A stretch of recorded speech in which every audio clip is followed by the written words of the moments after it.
Good morning, everybody. Welcome to today's devotion for April 25th. Today's devotion is titled, Let It Go.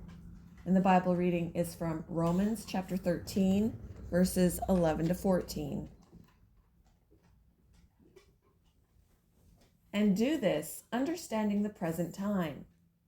The hour has already come for you to wake up from your slumber, because our salvation is nearer now than when we first believed.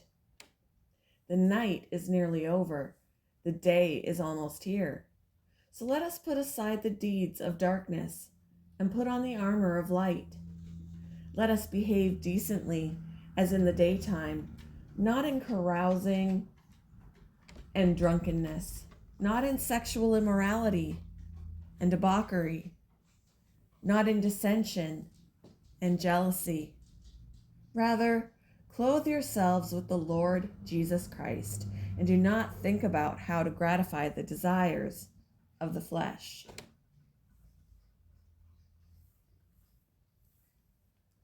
Augustine's autobiographical Confessions describes his long and winding journey to Jesus.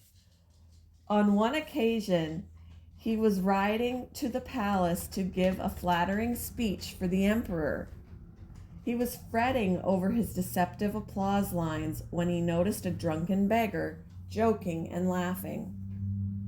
He realized the drunk already had whatever fleeting happiness his shifty career might bring, and with much less effort. So Augustine stopped striving for worldly success.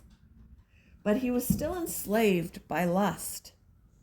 He knew he couldn't turn to Jesus without turning from sin, and he still struggled with sexual immorality. So he prayed, "Grant me chastity," but not yet. Augustine stumbled along, torn between salvation and sin, until finally he had enough.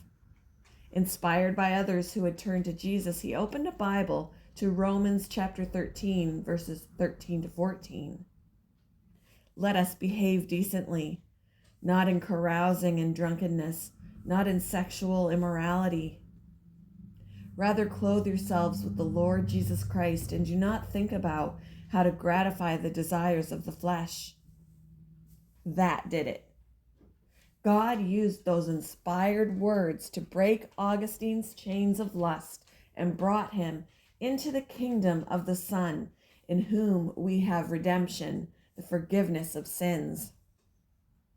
Augustine became a bishop who remained tempted by fame and lust, but he now knew whom to see when he sinned. He turned to Jesus. Have you? What's keeping you from giving your life to Jesus? And how might your life change if you let it go? Thank you for joining me for today's devotion. Hopefully you can say autobiographical. I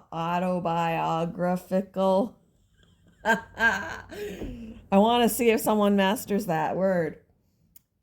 Thank you for joining me for today's devotion, and I hope you all have a wonderful day.